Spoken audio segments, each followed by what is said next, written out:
সতর্কতার সাথে কাজ করতে হবে। বাস্তিল দুর্গের পতনকে আপনি রাস্তার ছিনতাইকারীর মবকে একসাথে মিলাতে পারবেন না। গণভবনের পতনের এই বিপ্লবের যে অর্জন, সেটার সাথে মব শব্দটা বারবার ব্যবহার করে এই বিপ্লবীদেরকে অথবা বিপ্লব যারা করেছে তাদেরকে প্রশ্নবিদ্ধ করার কোনো চেষ্টা যদি কোনো মহলের থাকে, আমি বলবো যে সবারই সংযত হওয়া উচিত। এটা কখনো করবেন না, কারণ জাতির ইতিহাসের সোনালী যে অর্জনগুলো যেভাবে এসছে সেগুলোকে সুকৌশলে সূক্ষ্মভাবে প্রশ্নবিদ্ধ করার কোনো চেষ্টা গ্রহণযোগ্য হবে না। বাংলাদেশ একটা নতুন ডাইমেনশনে প্রবেশ করেছে।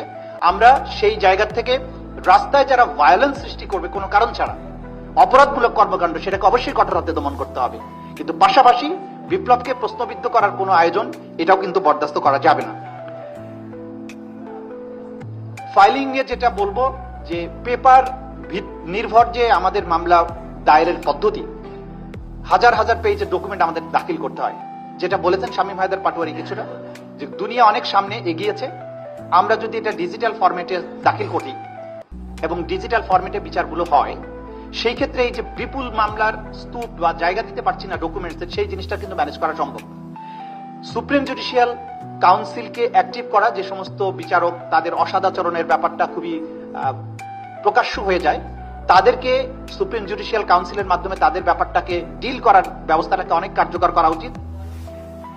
সুপ্রিম কোর্টের যে সচিবালয় আছে, সেটা যে প্রশ্ন এখানে যেটা দিয়েছিলেন, যে এইটাতে কি কাজ হবে না আরো এটাকে বিস্তৃত করতে হবে, আমি মনে করি এই মুহূর্তে খুব বেশি বিস্তৃত করার প্রয়োজন নেই। কারণ এই সচিবালয় কতটা ভালোভাবে ফাংশন করছে, কতটা আউটপুট আমরা পাচ্ছি, সেটা দেখে ক্রমান্বয়ে এটাকে এক্সপান্ড করতে হবে। তা নাহলে হঠাৎ করে যদি এক্সপান্ড করা হয়, তখন তারা ইনএক্সপিরিয়েন্সড হওয়ার কারণে এটা কিন্তু অনেক বেশি একটা ঝামেলা তৈরি করার একটা আশঙ্কা থাকে। সুতরাং সুপ্রিম কোর্টের যে সচিবালয়, সেটাই ভালো পদ্ধতি, এবং বিচারক নিয়োগের ব্যাপারে যে সমস্ত সংস্কার প্রস্তাব এসছে বা আইনগুলো যেভাবে হচ্ছে, সেগুলোকে যতদূর সম্ভব কার্যকর করতে হবে। কারণ এগুলো করাই হয়েছে বিচার বিভাগ থেকে সঠিক রেজাল্টটা পাওয়ার জন্য।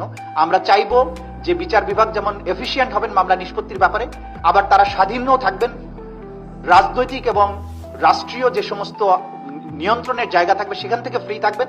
একই সাথে আবার স্বাধীনতার সদ্ব্যবহার করে ওনারা শপথবদ্ধ রাজনীতিবিদে পরিণত হবেন না, এটাও আমাদেরকে নিশ্চিত করতে হবে। মোটা দাগে কথা হচ্ছে, আইন এবং সিস্টেমগুলোকে বারবার শুধু পরিবর্তন করার মধ্য দিয়েই কোনো সমাধান নেই। ব্যক্তি এখানে ফ্যাক্টর। একজন জাস্টিস শাহাবুদ্দিন আহমেদ যদি চিফ জাস্টিস হয়, তিনি যে রোলটা প্লে করবেন, সেই জায়গায় যদি আরেকজন শপথবদ্ধ রাজনীতিবিদ প্রধান বিচারপতি হয়, তিনি নিশ্চয়ই একই রোল প্লে করবেন না।